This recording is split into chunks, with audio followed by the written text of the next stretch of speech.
syukur padanya.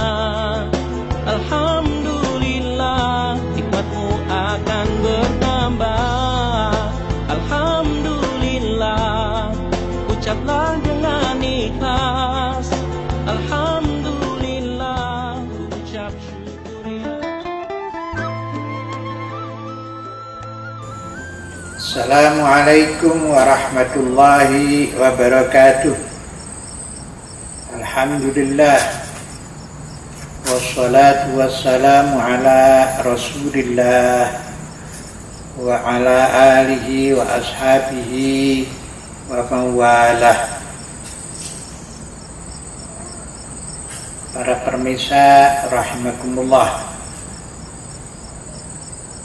tema kali ini yang perlu dipahami oleh para keluarga muslim adalah adanya upaya-upaya orang untuk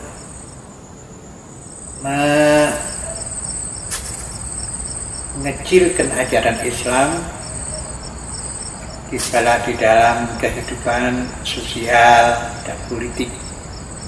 Dikesankan seolah-olah Islam itu tidak ada sangkut pautannya dengan masalah kehidupan politik dan kehidupan sosial.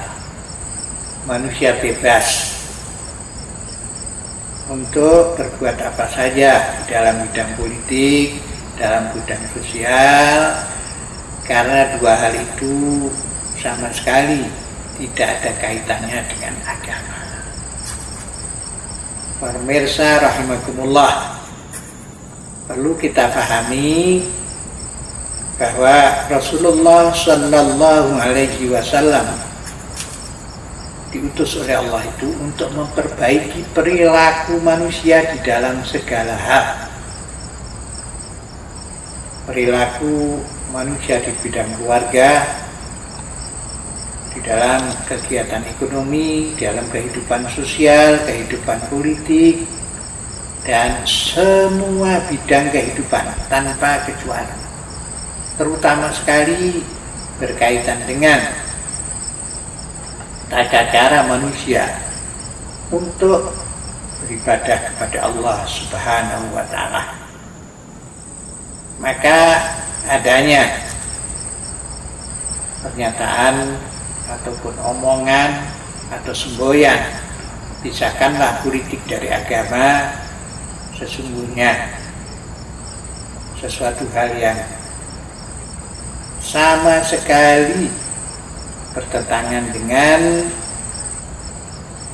fakta-fakta ajaran Islam yang real.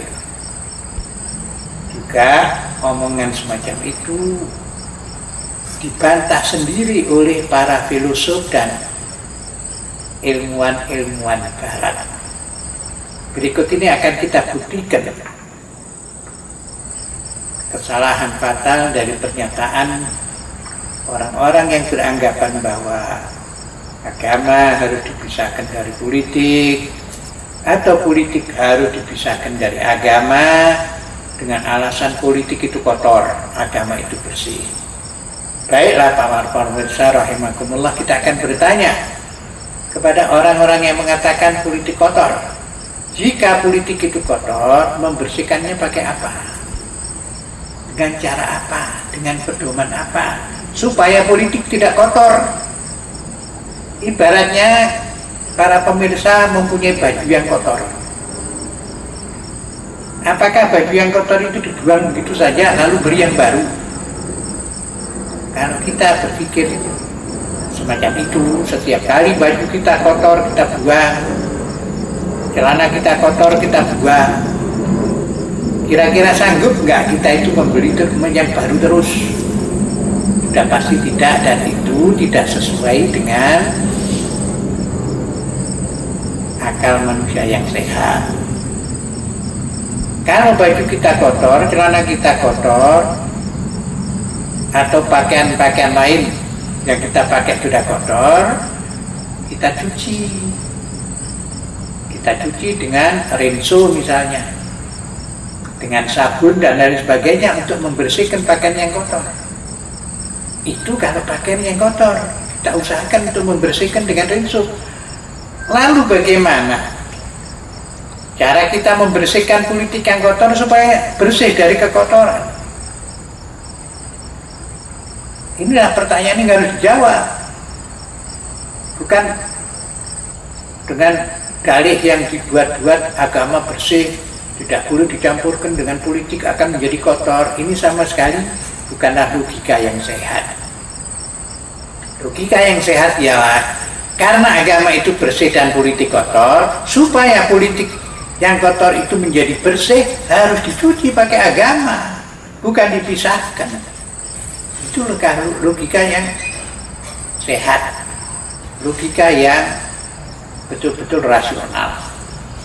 Demikianlah halnya dengan pandangan Islam tentang politik. Karena Rasulullah SAW bersabda, innama bu'ithu liutammima makarimal akhlak. Aku diutus kepada umat manusia ini untuk memperbaiki akhlak mereka, moral mereka di dalam semua aspek kehidupan, tanpa kecuali di bidang bagaimana kita menyelenggarakan pemerintahan, mengurus negara. Semuanya itu didasarkan pada akhlak atau moral yang luhur, akhlakul karimah. Dan akhlakul karimah ini adanya dalam ajaran agama, tidak ada yang lain. Marilah kita perhatikan firman Allah Subhanahu wa taala pada surat An-Nisa ayat 59 yang dengan tegas mengatur moral para penguasa dan juga mengatur moral rakyat. A'udzu billahi minasyaitonir rajim. Ya ayyuhalladzina amanu atii'allaha wa atii'ur rasul wa ulil amri minkum. Fa in tanazza'tum fi syai'in faruddu ilallah wa rasulih. Wahai kaum mukmin, taatlah kalian semua kepada Allah dan taatlah kalian semua kepada Rasul-Nya. Juga taatlah kalian kepada para penguasa yang memimpin kalian dari golongan orang-orang muslim sendiri. Bila terjadi perselisihan antara penguasa dengan rakyat di dalam sesuatu masalah, maka baik penguasa maupun rakyat harus menyelesaikan perbedaan pendapat dan perselisihannya itu berdasarkan kepada tuntunan Allah dan Rasul-Nya. Ini tegas ini bahwa persoalan politik juga menjadi persoalan agama Islam. Agama Islam memberikan pedoman terjadinya perselisihan penguasa dengan rakyat harus dikembalikan kepada sumber pokoknya, yaitu syariat Allah Subhanahu wa taala. Dengan demikian jelas Al-Quran itu mengatur masalah politik karena berbicara tentang hubungan pemerintah dengan rakyat dan menyelesaikan perselisihan antara rakyat dengan pemerintah. Yang kesaksian para filosof dan ilmuwan barat berkenaan dengan Islam dan politik. Saya kutipkan omongan beberapa orang barat demikian. Profesor Dr. Fitzgerald berkata, Islam bukan sekedar agama, melainkan juga sebuah tatanan politik. Sekalipun pada saat akhir-akhir ini ada beberapa oknum muslimin yang menamakan dirinya sebagai kaum modern, berusaha untuk memisahkan antara negara dan tatanan politik. Namun konsep Islam yang sebenar-benarnya seluruhnya ternyata dibangun di atas kedua prinsip yang saling berkaitan, sehingga tidak dapat dipisahkan antara politik dan agama. Yang kedua, pernyataan seorang doktor dari Italia bernama Nudino. Dia berkata, Pada saat yang sama Muhammad sekaligus memberikan agama dan negara. Sedangkan peraturan-peraturan negaranya selalu tepat sepanjang hidupnya. Yang ketiga, Profesor Dr. Scott berkata Islam lebih dari sekedar sebuah agama. Ia juga menjabarkan hukum dan politik. Ringkasnya, Islam adalah satu sistem kebudayaan yang paripurna meliputi agama dan negara sekaligus. Berikutnya adalah perkataan Dr. Stuart Mann. Kemudian berikutnya lagi Dr. McDonald, lalu Thomas Arnold, dan yang terakhir Dr. Jib